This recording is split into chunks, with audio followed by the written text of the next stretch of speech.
सबको जैमसी की जेम्स आप सबका life in Christ shalom church में स्वागत है। लिंक शालोम चर्च में आपका सबका स्वागत है। प्रभु का धन्यवाद करते हैं आज के समय के लिए। सारी आराधना, सारी वर्शिप का आदर केवल और केवल हमारे उद्धारकर्ता, हमारे नजात दहिंदा प्रभु यीशु मसीह को देते हैं, क्योंकि वही आदर के योग है। पास्टर अनसमल ने गीत लिखा, यीशु तेरी पूजा करो, यीशु तेरी पूजा करो। खुदावंत के चरणों में बैठना, उसकी प्रेजेंस में बैठना, ये बरकत है। जब हम आज वर्शिप कर रहे थे तो कुछ समय हमने अपने मन को शांत किया, चुप रहे हम। केवल हम बहुत ज्यादा भागने की कोशिश करते हैं, परमेश्वर फटाफट बात करेगा, फटाफट ये करेगा। खुदा कहता है मेरी प्रेजेंस में बैठना सीख। जो लोग खुदा के प्रेजेंस में बैठना सीख जाते हैं ना, उसकी हजूरी में बैठना सीख जाते हैं, वो यहां नहीं रहते फिर यहां चले जाते हैं। मूसा भी उनमें से एक था। मूसा अपनी शक्ति के द्वारा इजराइल को आजाद करवाना चाहता था, खुदा ने आजाद नहीं किया। 40 साल तक वो बियाबान में भटकता रहा। When he was 80 year old, जब वो 80 साल का था तब खुदा ने बोला अब तेरे को आ गया बियाबान में घूमना, अब मैं तेरे को एक और बियाबान में लेके चलता हूं। क्यों? क्योंकि तेरे को पता लग गया अकेलापन क्या होता है, और खुदा ने उसको यूज किया। मैंने एक बुक पढ़ी, उसका नाम था a saint must be alone. Saint मतलब खुदा के जो संत हैं, हम सब संत हैं, हमें से कोई भी अपवित्र नहीं है, हम संत लोग हैं। परमेश्वर के कलाम में लिखा है, पहला पतरस में लिखा है, क्या तुम नहीं जानते कि तुम चुना हुआ राज हो, तुम याजक हो, तुम संत हो। जब परमेश्वर ने हमें बुलाया, he call us as a saints, इसलिए हमारी चाल चलन वैसी ही होनी चाहिए जैसे परमेश्वर चाहता है, राइट। मैंने वो बुक पढ़ी, उसका नाम था a saint must be alone. Bible में बहुत सारे खुदा के लोग हुए हैं, जब वो अकेलेपन में थे तब खुदा ने उनसे बात की।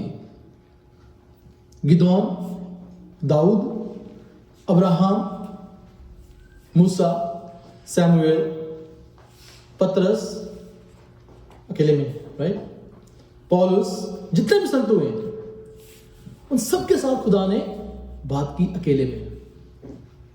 मैं ऐसा नहीं कहता खुदा इकट्ठे बात नहीं करता, इकट्ठे भी करता है, लेकिन अकेले में जब हम परमेश्वर की आवाज सुनने के लिए वेट करते हैं उसकी प्रेजेंस की, तब खुदा बात करनी शुरू करता है हमसे। मैंने अपने जीवन में बहुत सारी गलतियां भी की हैं, काम भी किए हैं, खुदा की आवाज को सुना भी है और नहीं भी अनसुना भी किया। जब हम खुदा की आवाज को अनसुना करते हैं ना, हमारे लिए प्रॉब्लम सामने खड़ी होती है, और जब हम खुदा की आवाज को सुनते हैं, हमारे लिए खुदा ने बरकत रखी होती है, चाहे कुछ समय के लिए हमें वो ना दिखे। लास्ट टाइम एक्चुअली, अभी मैं एक पॉइंट खत्म करके उसके बाद हम वचन की ओर आएंगे। उसका कारण यह है कि लास्ट टाइम जो हमने प्रचार किया था बैप्टिज्म के ऊपर, उसका एक पार्ट रह गया था, राइट।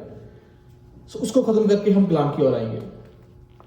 लास्ट टाइम मैंने एक बात की थी बैप्टिज्म के बारे में। बैप्टिज्म क्या है, बैप्टिज्म क्यों लेना चाहिए, बैप्टिज्म कौन ले सकते हैं, बैप्टिज्म कौन नहीं ले सकते, और बैप्टिज्म का फायदा मेरे को क्या। मैंने सिखाया था कि बैप्टिज्म जो है वो मेरे को परमेश्वर की फैमिली में एंटर करवाता है, और खुदा की रिस्पॉन्सिबिलिटी मेरे ऊपर आ जाती है। मतलब खुदा अब now responsible for my protection. अब खुदा जो है वो मेरी प्रोटेक्शन के लिए जिम्मेवार है। क्यों? क्योंकि मैंने उसको कन्फेशन किया कि मैं प्रभु को अपना उद्धारकर्ता मानता हूं, राइट। बैप्टिज्म जो डेक्लेरेशन है, खुदा के सामने घोषणा है, दूसरों के सामने भी घोषणा है कि हाँ मैंने अपना जीवन प्रभु को दिया। उसमें एक लास्ट बात थी जो रह गई थी, वो मैं अभी बता देता हूं। जब हम ये डिसीजन ले लेते हैं कि मैंने ये निर्णय किया कि मैं परमेश्वर के आगे अंगीकार करता हूं और दुनिया के आगे भी अंगीकार करता हूं, तो 7 चीजें मैंने बोली थी जो बहुत जरूरी हैं, जो हमें अपने मुंह से अंगीकार करनी है। वो क्या बोला था मैंने? पहला, कि मैं पापी हूं। अगर मैं पापी नहीं होता या दुनिया पापी नहीं होती तो प्रभु यीशु मसीह आते ही ना। मेरे पाप के करके प्रभु यीशु मसीह इस दुनिया में आए, ये मेरा अंगीकार है, मैं पापी हूं जन्म और कर्म के द्वारा। आदम के द्वारा पाप आया इंसानी जात में, और वो पाप लिखा है मनुष्य में फैल गया। सो जन्म के द्वारा, और जो मैं काम करता हूं, मेरे काम कोई शुद्ध नहीं है सारे, हम कन्फेशन करते हैं अपने मुंह से, और मैं जन्म और कर्म से पापी हूं, और मैंने जाने अनजाने में पाप किए हैं, राइट। अब मैं ये कन्फेशन करता हूं कि मैं प्रभु यीशु मसीह को अपना उद्धारकर्ता ग्रहण करता हूं। क्यों? क्योंकि वो मेरे लिए आया, राइट। और मैं अपना देह, प्राण और आत्मा प्रभु को देता हूं। और सबसे बड़ी बात है, मैं परमेश्वर को अपने जीवन में इनवाइट करता हूं। ऐसा नहीं है कि परमेश्वर आपके जीवन में नहीं है, he is already there. Bible में लिखा हुआ खुदा के कलाम में, पतरस कुरलीनिस के घर में गया और वहां पे उन लोगों के ऊपर पवित्र आत्मा उतरा, अभी उन्होंने बैप्टिज्म नहीं लिया था, राइट। इसका मतलब ये नहीं है कि मेरे जीवन में परमेश्वर नहीं है, he is there already in my life, but मेरा कन्फेशन है दुनिया के सामने कि मैं परमेश्वर को अपना उद्धारकर्ता ग्रहण करता हूं।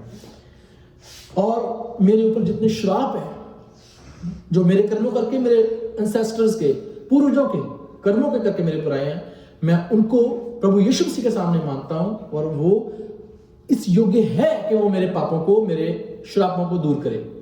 आमीन, राइट। वो मेरे पापों को और मेरे गुनाहों को दूर करे। और सबसे बड़ी बात, उसका लहू जो है वो मेरे लिए बहाया गया, और उसके लहू के द्वारा मेरे पापों की क्षमा है। ये बातें हमने कन्फेशन कर ली, राइट। बैप्टिज्म लिया चाहे नहीं लिया, तो भी हम करते हैं कन्फेशन, ये बातें, है ना।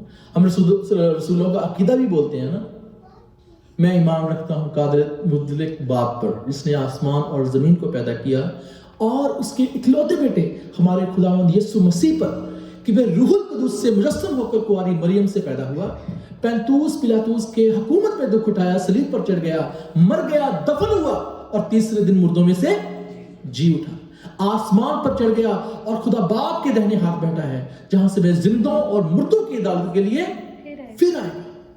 मैं ईमान रखता हूं पाक कलीसिया पर, आम कलीसिया, मुकद्दसों की रिफाकत, गुनाहों की माफी, और जिस्म के जी उठने पर। ये हमारा कन्फेशन है, राइट। ये हमारा कन्फेशन है, हम अपने मुंह से स्वीकार करते हैं। अब आज के वचन की ओर आते हैं।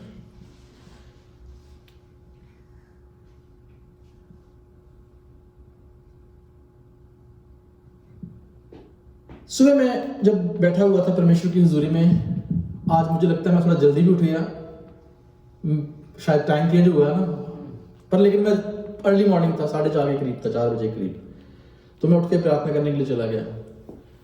सो मैं परमेश्वर से पूछ रहा था कि परमेश्वर, मैं क्या आज खुदा का कलाम, आपका कलाम शो करूं, दिखाऊं लोगों को भी, खुदा का जीवन जो है ना वो आप में आ जाए। मतलब मैं परमेश्वर ऐसा कलाम चाहिए जो जीवन की रोटी लोगों के लिए लेके आए।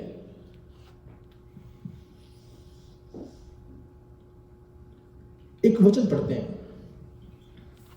उसके ऊपर हम कुछ समय मनन करेंगे।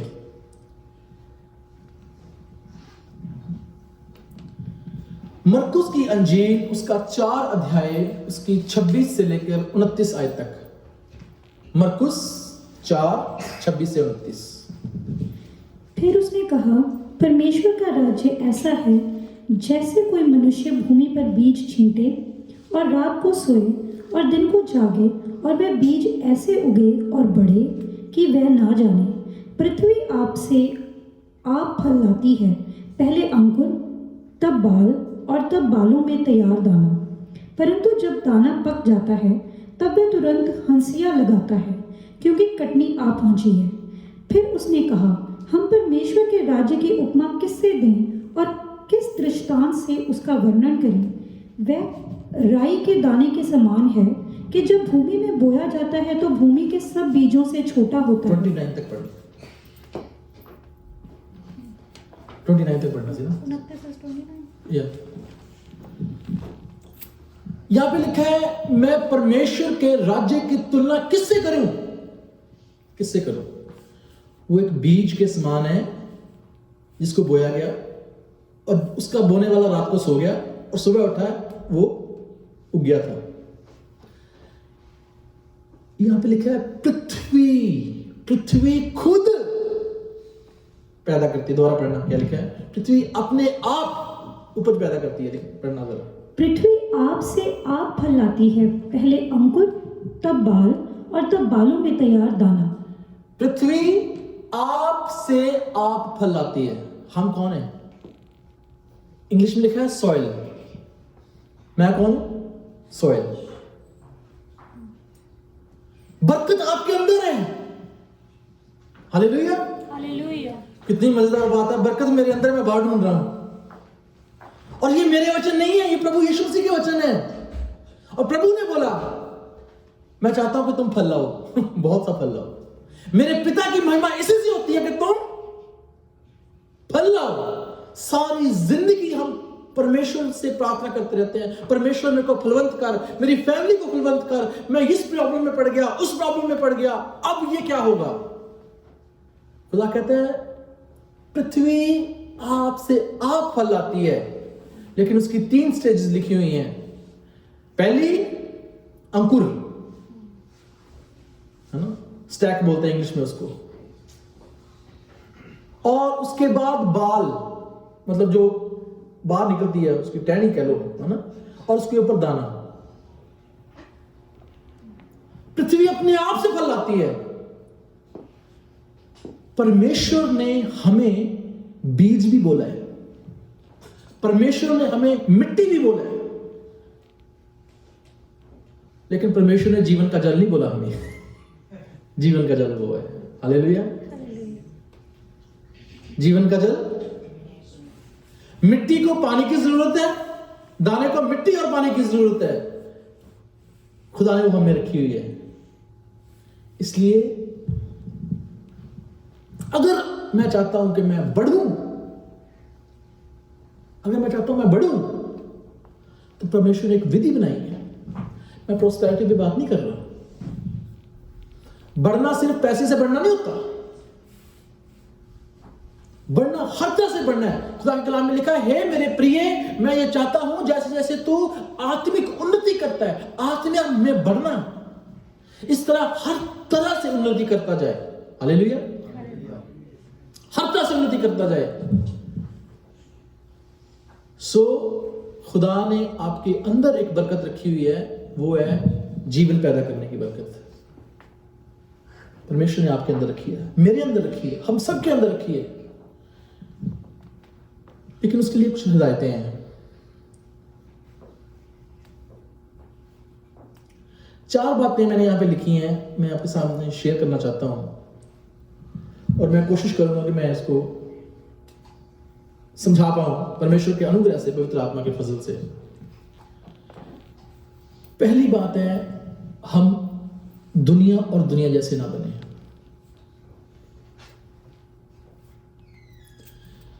खुदा के कलाम में 4 तरह के बीजों के बारे में बोला गया है। कितने तरह के? इसी अगर हम इसी को पढ़े, यहां पे लिखा है मरकुस की अंजील, उसका जो हमने 4था अध्याय पढ़ा, लिखा है एक बोने वाला बीज बोने निकला, और बोते समय कुछ बीज झाड़ियों पहले गिरा, मार्ग के किनारे गिरा। कहां गिरा? मार्ग के किनारे गिरा, और पक्षियों ने आकर उसे चुग लिया और खत्म। दूसरा पथरीली भूमि के ऊपर गिरा, और जड़ ना पकड़ने से जल्दी उगाया, लेकिन खत्म। तीसरी तरह का बीज झाड़ियों में गिरा, उगा, बढ़ा, लेकिन झाड़ियों ने उसे दबा लिया, फिर खत्म। लेकिन चौथी तरह का बीज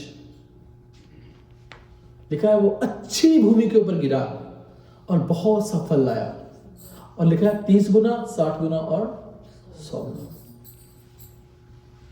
खुदा ने हमारे अंदर बीज रखा हुआ है, मेरी बात याद रखना। खुदा ने आदम और हवा को बोला, बढ़ो, फूलो, फलो।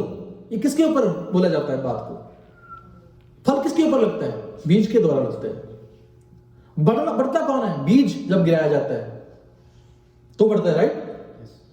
बढ़ना, फूलना, फलना किसके ऊपर है? बीज के ऊपर है। खुदा ने आदम और हवा को बोला, पूरी धरती को भर दो, मतलब मल्टीप्लाई हो जाओ। ये किसके ऊपर है?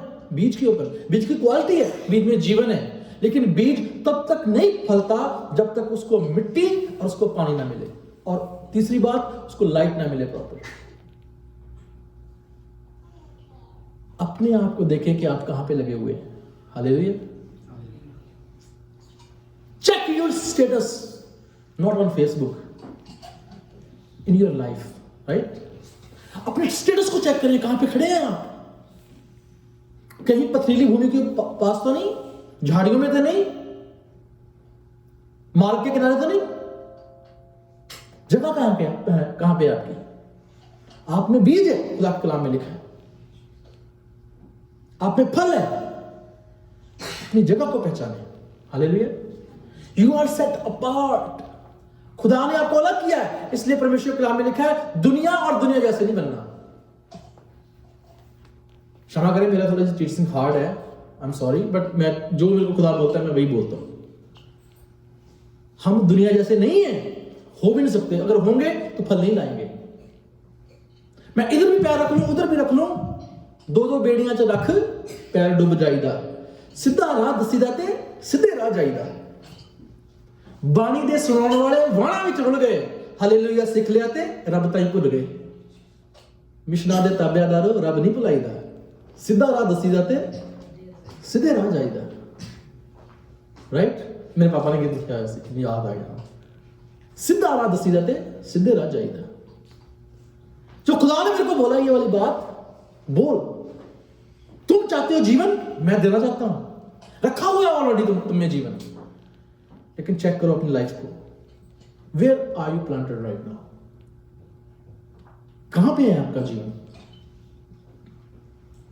You are set apart. आप रखे गए हैं कि आप उस जगह पे लगाए जाएं जहां पे फल लाए। और सबसे अच्छी जगह जो हमें रखा गया, परमेश्वर ने रखा है, मैं चाहता हूं कि तुम फल लाओ। प्रभु ने बोला, प्रभु की इच्छा है फल लाएं, लेकिन मेरी इच्छा क्या है? फल लाना कि नहीं। सारे जिंदगी हम स्ट्रगल करते रहते हैं। स्ट्रगल बुरी बात नहीं है, स्ट्रगल मेरे लिए अच्छी है। क्यों? क्योंकि उससे मैं रिफाइन होता हूं। खुदा के कलाम में लिखा है जैसे सोना ताया जाता है, उसने मुझे अग्नि रूपी भट्टी में डाल के ताप दिया ताकि मैं शुद्ध हो जाऊं, राइट। मेरे शुद्धि करने के लिए मेरे को सफरिंग दी जाती है। प्रभु ने बोला जब तक दाना धरती पे गिर के मर ना जाए तब तक वो फल नहीं लाता। सफरिंग जरूरी है। अगर मैं सोचता हूं कि मेरे पे इतनी मुसीबतें, इतनी परेशानियां, इतनी प्रॉब्लम्स आई हैं, क्यों आई हैं? अगर मैं प्रभु में होता, जैसे कि दोन ने बोला, अगर परमेश्वर मेरे साथ होता तो हमारी हालत ये ना होती। प्रभु कहते नहीं, ये तुम्हारे शुद्धि करने के लिए, ताकि तुम फल लाओ। खुदा ने आपको अलग रखा हुआ है, इसलिए दुनिया जैसे ना बने। Don't be like other world. आपको पता है, जब कोई बीमार चंगा होता है, जब कोई रोगी ठीक होता है, जब जकड़े हुए लोग आजाद होते हैं, तो लोगों को कभी बुरा नहीं लगता। ये बात मानते हैं? खुदा के कलाम में लिखा है जब प्रभु यीशु मसीह ने लोगों को चंगा किया, तो जब प्रभु यीशु मसीह ने कलाम को सुनाया तो लोगों ने उसकी प्रशंसा की। लिखा हुआ है, पढ़ा आपने? लोगों ने उसको सराहा, एप्रिशिएट किया प्रभु यीशु मसीह को। मैं फिर दोबारा बोलता हूं, when Lord Jesus preached, people appreciated. जब प्रभु यीशु मसीह ने बीमारों को चंगा किया, लोगों ने सराहा उसको। उन्होंने बोला इसने तो अंधे की आंखें खोल दी, तो बड़ी अच्छी बात है, अब तक नहीं कभी देखा। तो फिर लोग प्रभु यीशु मसीह के पीछे क्यों पड़े थे? पढ़े प्रधान में से? चलो पढ़ते हैं। सिस्टर निकालना।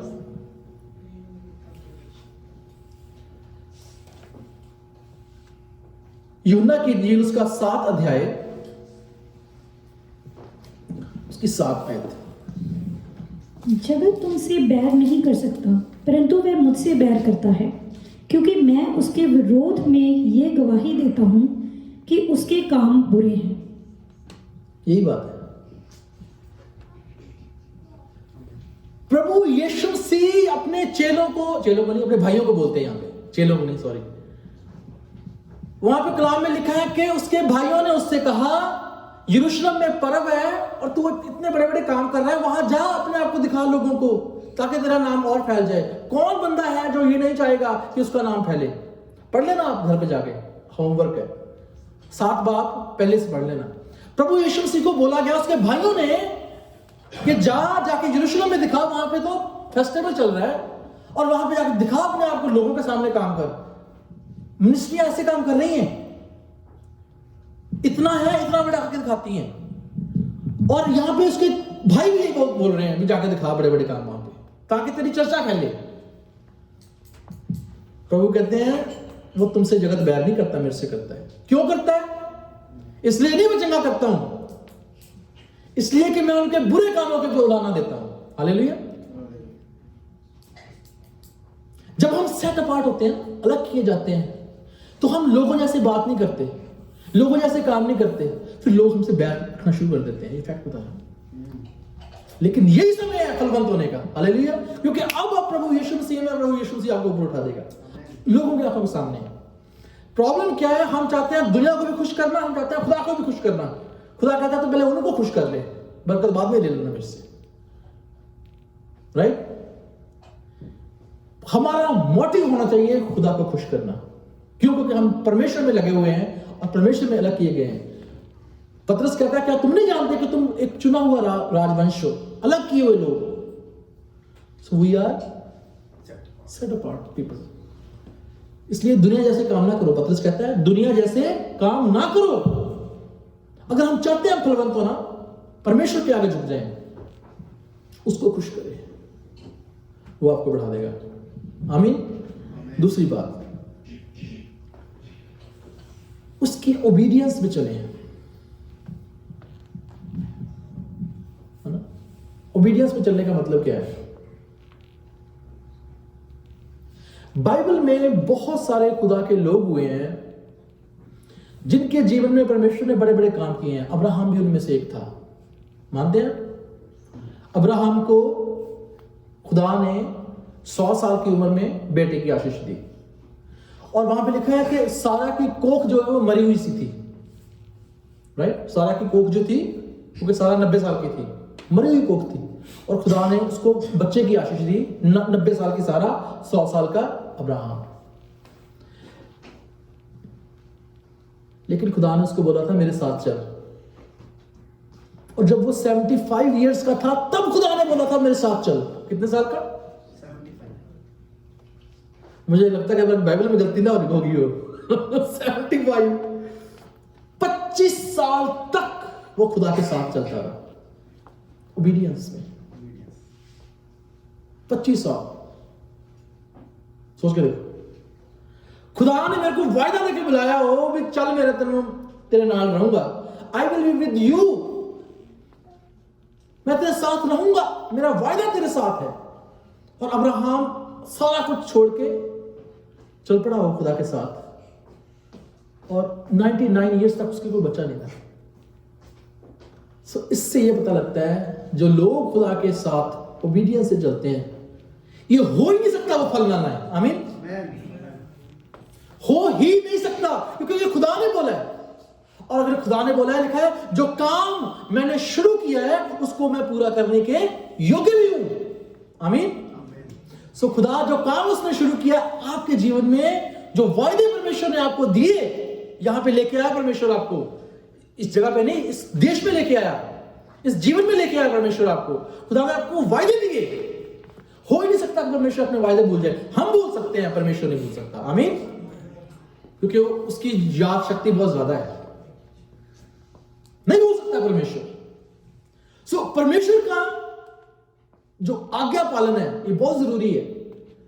खुदा ने अब्राहम को बोला था मेरी हुजूरी में चल, तो वो चला। और लिखा है खुदा के कलाम में कि परमेश्वर ने उसको आशीष दी। इसलिए परमेश्वर की हुजूरी में चलना बहुत जरूरी है। तीसरी बात हमेशा याद रखें,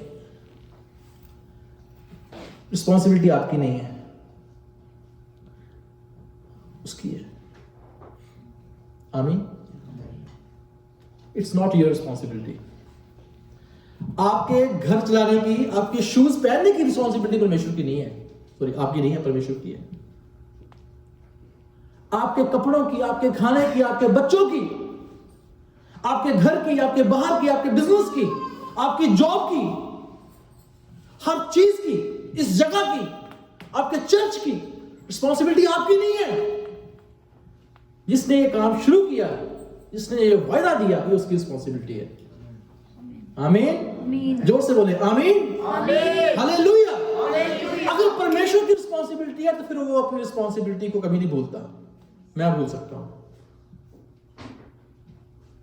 परमेश्वर नहीं भूलता। तो इसलिए उस पर विश्वास रखें। आमीन। जब हम परमेश्वर की देह में शामिल होते हैं ना, जब हम उसकी दुल्हन बन जाते हैं, कलीसिया जो उसकी दुल्हन है, तो हस्बैंड अपनी दुल्हन का ख्याल रखता है। मानते हैं इस चीज को, है ना? हस्बैंड जो हेड है घर का, उसकी रिस्पॉन्सिबिलिटी किसकी है? बच्चों की भी रिस्पॉन्सिबिलिटी उसी के ऊपर है, घर की रिस्पॉन्सिबिलिटी भी उसी पे है। सो परमेश्वर कलाम में लिखा है, कलीसिया का सिर कौन है? परमेश्वर है, मसीह है, राइट? मसीह कलीसिया का सिर है, और मैं कौन हूं? उसकी दुल्हन हूं। कलीसिया का पार्ट हूं मैं, उसका अंग हूं। हो सकता है मैं किची हूं, हाथ हूं, बाँह हूं, मैं कुछ भी हो सकता हूं, कान हूं, मेरे कान बहुत तेज है, मैं कान हूं, लेट्स से, राइट? मैं कुछ भी हो सकता हूं, लेकिन मैं उसकी कलीसिया का अंग हूं। हालेलुया। सो अगर मैं उसकी कलीसिया का अंग हूं तो मैं उसकी कलीसिया हूं। तो अगर मैं उसकी कलीसिया हूं तो रिस्पॉन्सिबिलिटी किसकी है? मसीह की, हेड की रिस्पॉन्सिबिलिटी है। So it's not your responsibility. आपकी शादी की रिस्पॉन्सिबिलिटी किसकी है? मसीह की है। आपको बच्चे देने की रिस्पॉन्सिबिलिटी किसकी है? मसीह की है। आपको चिंगाई देने की रिस्पॉन्सिबिलिटी किसकी है? मसीह की है। सारा कुछ मसीह पे डाल दो, बोलो प्रभु तेरी रिस्पॉन्सिबिलिटी है, करके तो देखो, क्यों नहीं रास्ते खुलेंगे? खुदा ने आपके अंदर एक बीज रखा हुआ है, लिखा है खुदा के कलाम में, अभी हमने पढ़ा, सब कुछ दे दे। खुदा के कलाम में लिखा है, अब मैं जिंदा नहीं रहा लेकिन मसीह मुझ में जिंदा है। तो अगर मसीह मुझ में जिंदा है तो सब कुछ उसी का है फिर, राइट? सब कुछ उसी का है। चौथी बात, अपने विश्वास को कभी नहीं छोड़ना। अपने विश्वास को छोड़े, कभी भी, कभी ना छोड़े, कभी भी ना छोड़े। एक सुबह मैं एक बुक पढ़ रहा था, उसमें परमेश्वर के दास हैं, उनका नाम है जॉर्ज वाइटफील्ड। जॉर्ज वाइटफील्ड। ये 1800 के दशक में एक बहुत बड़े रिवाइवलिस्ट हुए, जिन्होंने बहुत बड़ा रिवाइवल लेके आया अमेरिका में। रिवाइवल समझते हैं आप क्या है? नया, मतलब परमेश्वर के जो लोग विमुख हो गए थे, दूर हो गए थे, उनको वापस घेर के परमेश्वर के पास लेके आए। जैसे पास्टर बिली ग्राहम थे, बहुत सारी जगह जगह उन्होंने जाकर प्रचार किया और लोग वापस परमेश्वर के पास आए जो भूल के थे परमेश्वर को। अब ये जो थे जॉर्ज वाइटफील्ड, ये रिवाइवल लेके आए अमेरिका में 18s में। उन्होंने एक बात बोली, उन्होंने बोला, I have spent entire days and weeks lying prostrate on ground, engaged in silent and spoken prayers. मैं इसको एक्सप्लेन करता हूं। दो तरह की प्रार्थना के बारे में लिखा है यहाँ पे। साइलेंट प्रेयर, जब आप कुछ नहीं बोलते ना तभी आप प्रार्थना कर रहे होते हैं।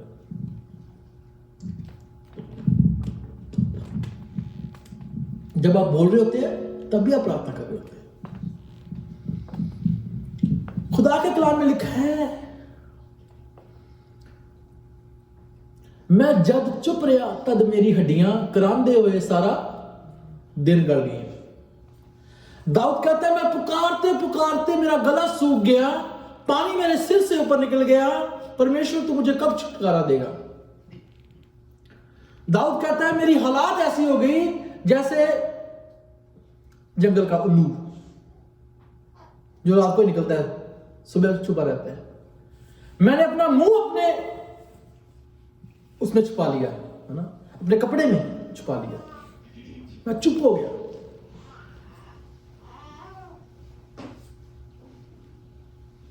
परमेश्वर आपकी चुप्पी को भी जानता है, आपके बोलने को भी जानता है।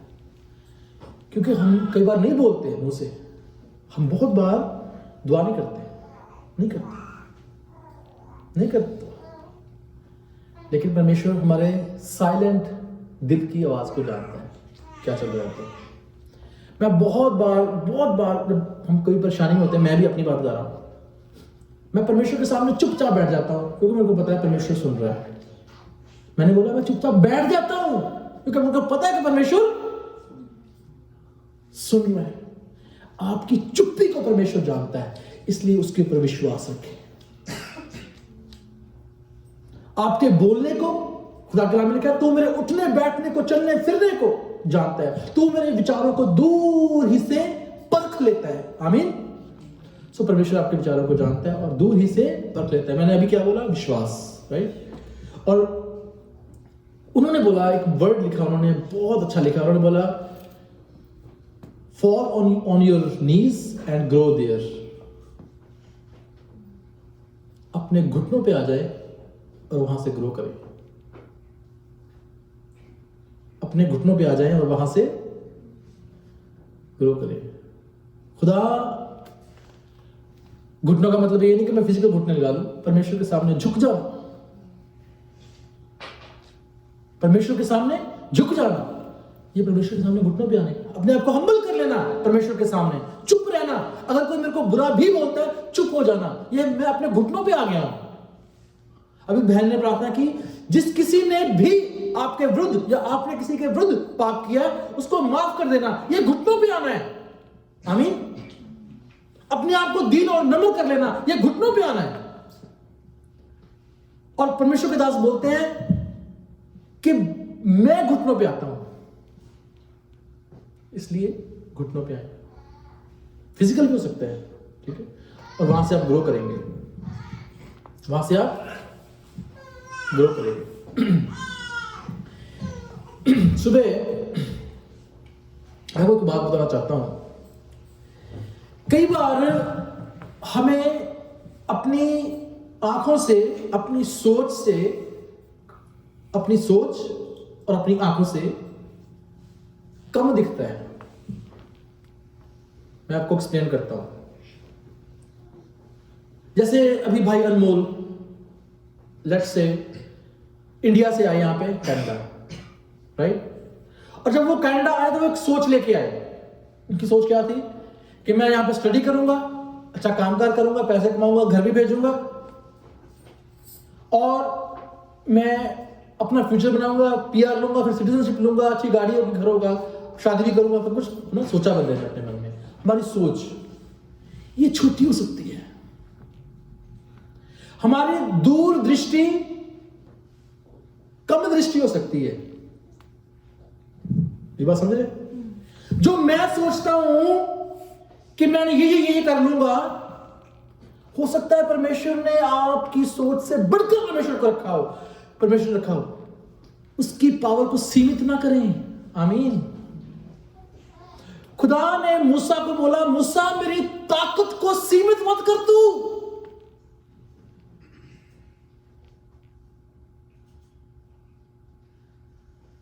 मूसा मेरी ताकत को सीमित ना कर, मेरी ताकत बहुत ज्यादा है, बहुत ही ज्यादा, बहुत ही ज्यादा। हमारी आंखें कम देखती हैं, खुदा की आंखें बहुत दूर तक देखती हैं। इसीलिए रेवलेशन लिखा गया, प्रकाश की पोथी लिखी गई। परमेश्वर को पता है कि अगला जीवन क्या है। परमेश्वर को पता है अगला, इस जीवन को छोड़ो, अगले जीवन का भी परमेश्वर को पता है। अगले जीवन का भी परमेश्वर को पता है। इसलिए खुदा जो है, उसकी पावर को हम सीमित नहीं कर सकते। उस पर विश्वास करें, उसकी सामर्थ्य के ऊपर विश्वास करें। हम कम सोचते हैं, कम देखते हैं। खुदा के कलाम में लिखा है, जो बातें चित्त में नहीं आई, आंखों ने नहीं देखी, कानों ने नहीं सुनी, वो परमेश्वर ने अपने प्रार्थना करने वालों और अपने डरवैयों के लिए रखी हुई हैं, जो दिमाग में नहीं आई। इसलिए जो बातें परमेश्वर ने आपके अंदर रखी हुई हैं, जो फल परमेश्वर ने आपके अंदर रखा है, जो बरकत परमेश्वर ने आपके अंदर रखी है, कई बार मैं सोचता हूं ये काम मैं कर लेता हूं, वो काम कर लेता हूं, इससे इतना फायदा होगा, उतना फायदा होगा। परमेश्वर कहता नहीं, इससे बड़ी बरकत तेरे लिए। आमीन।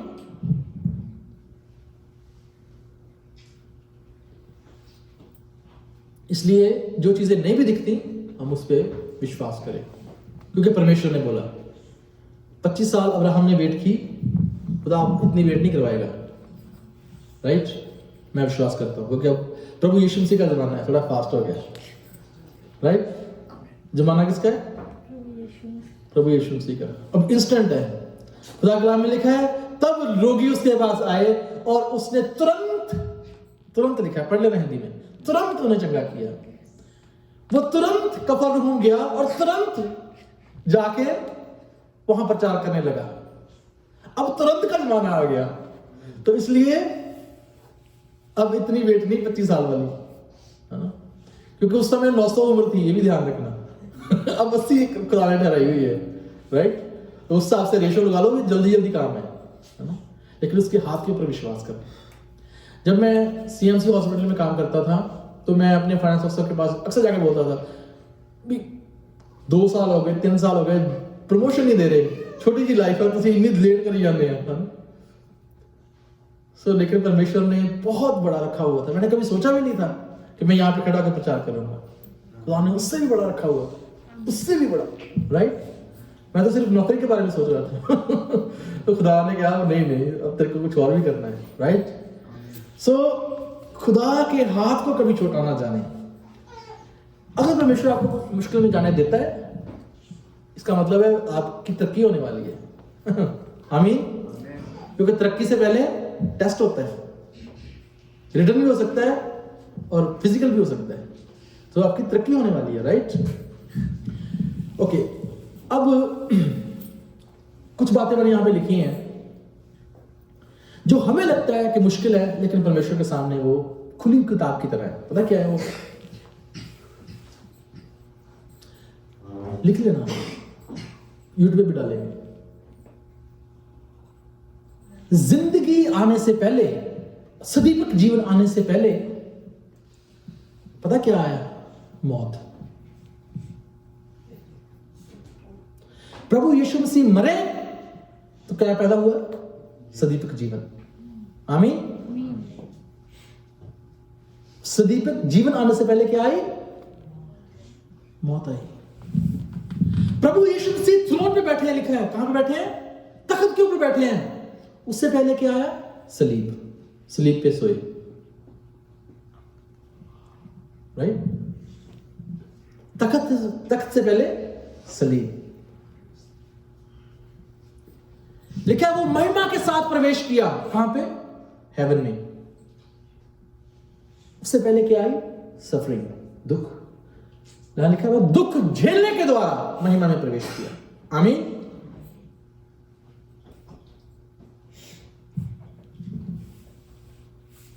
और अजर मिरास में चला गया। अजर मिरास समझते हैं? इनहेरिटेंस। अब सुखी भाई की जो पापा की प्रॉपर्टी है, इनको मिरास में मिली है, अजर मिरास है। अब आगे इनके बच्चों को मिलेगी अजर मिरास। हम उसके मिरास में शामिल हो गए हैं। विरासत जिसको कहते हैं, विरासत। उससे पहले पता क्या है? टॉम, कब्र। 3 दिन तक वो कब्र में रहा। उसके बाद जो इतनी सी जगह थी, वो पूरा ब्रह्मांड बन गया, राइट? और आखिरी बात, शैतान को लगा कि मैंने हरा दिया। अपेरेंट डिफीट, दिखने वाली डिफीट। आपके सामने बहुत सारी सिचुएशन हो सकती है, आपको लगता है मैं हार गया हूं इस जगह पे, लेकिन उसके आगे विक्ट्री है। आमीन। उसके आगे जीत है। हालेलुया। जीत है उसके आगे। अब मैं फिर दोबारा रिपीट कर देता हूं। सदीपक जीवन से पहले डेथ थी, उस तख्त से पहले क्रूसिफिकेशन थी, उस महिमा के पहले दुख था, और उस अजर मिराज से पहले वो कब्र थी, और उस अनंत जीत से पहले वो डिफीट थी जो कुछ समय के लिए थी, दिख रही थी। हमारी सोच कई बार छोटी होती है, हमें एक साइड ही दिखता है। क्या दिखता है हमें? डेथ, क्रूसिफिकेशन, सफरिंग, कब्र और डिफीट। दूसरी साइड हमें नहीं दिखता। दूसरी साइड किसकी है? हमारे परमेश्वर यहोवा की। हालेलुया। दूसरी साइड किसकी है? अब विश्वास अनदेखी हुई बातों का प्रमाण है। खुदा कलाम में लिखा है, जो बातें हमने देखी नहीं उसका प्रमाण विश्वास है। अब विश्वास रखें तो वो दूसरी वाली पासे खुदा आपको खड़ा कर देगा। आमीन। हो सकता है आपके हालात अब बुरे हैं, लेकिन जो प्रभु को आप मानते हैं वो आपके हालात ये रहने नहीं देगा। इसलिए खुदा के हाथ पे भरोसा रखें, खुदा के हाथ पे भरोसा रखें। परमेश्वर आप सबको आशीष दे। और मैं प्रार्थना करता हूं आपके जीवन में जो बातें अभी हमने बोली हैं, जो चीजें हमें नहीं दिखती, जो विक्ट्री, जो अज़र मिरास, जो थ्रोन, जो ग्लोरी, जो इटर्नल लाइफ खुदा ने आपके और मेरे लिए रखी है, हम उसको देखना शुरू कर दें। किसके द्वारा? विश्वास के द्वारा। हालेलुया। जो महिमा परमेश्वर ने आपको इस धरती के ऊपर रखी है, वो स्वर्ग में रखी है, उसको हम उस विश्वास के द्वारा देखना शुरू कर दें। आपके रास्ते खुदा बदल देगा। आमीन। इसलिए खुदा ने आपको सेट अपार्ट किया है। पहले उस जगह को देखें, कहां हूं मैं? वेयर आई एम आई, हूं मैं कहां पे? उसकी ओबीडियंस में चले, उसके हाथ के ऊपर भरोसा रखें और विश्वास के साथ कदम उठाएं। परमेश्वर आप सबको आशीष और बरकत दे। आमीन। आमीन। दुआ करते हैं। हालेलुया। अपने मुंह को खोलें, परमेश्वर की सामर्थ को अपने जीवन में आने दें। Thank you Jesus. Hallelujah, hallelujah, hallelujah. Thank you Jesus. तारीफ, तारीफ, तारीफ, तारीफ, तारीफ। धन्यवाद, धन्यवाद, धन्यवाद, धन्यवाद, धन्यवाद, धन्यवाद, धन्यवाद, धन्यवाद, धन्यवाद प्रभु जी। आपकी मेहरबानियों के लिए प्रभु आपका धन्यवाद करते हैं। खुदा बाप आपके कलाम के लिए जो जीवन है प्रभु आपका धन्यवाद करते हैं। आज के मन्ना के लिए प्रभु आपका धन्यवाद करते हैं जो हमारे लिए जीवन लेके आता है। Thank you Jesus. Hallelujah, hallelujah, hallelujah. Thank you Jesus. रबो शाखा मारा। धन्यवाद प्रभु इस जगह के ऊपर प्रभु आपका पवित्र आत्मा लोगों के जीवन में कार्य करे यीशु के नाम से। हालेलुया। बंधन टूट जाए यीशु मसीह नासरी के नाम से। आपने बोला जो कुछ तुम धरती पे खोलते हो मैं आसमान में मैं उसको खोल दूंगा, खुल जाएगा। वो जो धरती पे बांधते हो आसमान में बंध जाएगा यीशु के नाम से। प्रभु मैं प्रार्थना करता हूँ हर तरह के बंधन, हर तरह की दुर्बलता, हर तरह की बीमारी, लाचारी यीशु मसीह के नाम से टूट जाए और तेरी पावर को प्रभु रिलीज करते हैं प्रभु इन लोगों के ऊपर। सुनने वाले लोग प्रभु बरकत पाए, आशीष पाए। आपकी डिलीवरेंस प्रभु इन लोगों के ऊपर हमेशा बनी रहे। आपका हाथ प्रभु इन आपके बच्चों के ऊपर जिनको प्रभु आपने बुलाया है इस जगह में प्रभु जी हमेशा बना रहे पिता परमेश्वर। I will bless them in the name of Jesus. Thank you Jesus. धन्यवाद। आपके नाम को महिमा देते हैं प्रभु, क्योंकि आपका नाम महिमा के योग्य है। आप हैं प्रभु जो सामर्थी हैं, जो हमारे हालातों को जानते हैं पिता बाप जी, हमारी प्रॉब्लम्स को जानते हैं, हमारी बदियों को जानते हैं पिता परमेश्वर। हमसे प्यार करने वाले प्रभु आपका धन्यवाद करते हैं। आप हमारी प्रभु जी परेशानियों को देखते हुए प्रभु खुद पीड़ित होते हैं, हमें पता है प्रभु, क्योंकि आपका प्यार है मेरे प्रभु।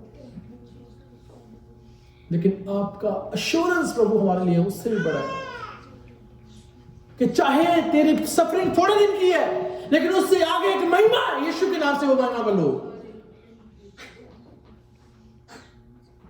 धन्यवाद प्रभु जी। खुदा बाप यहां पे बैठे हर एक जन को मैं प्रभु यीशु के नासरी के नाम से बरकत देता हूं पिता।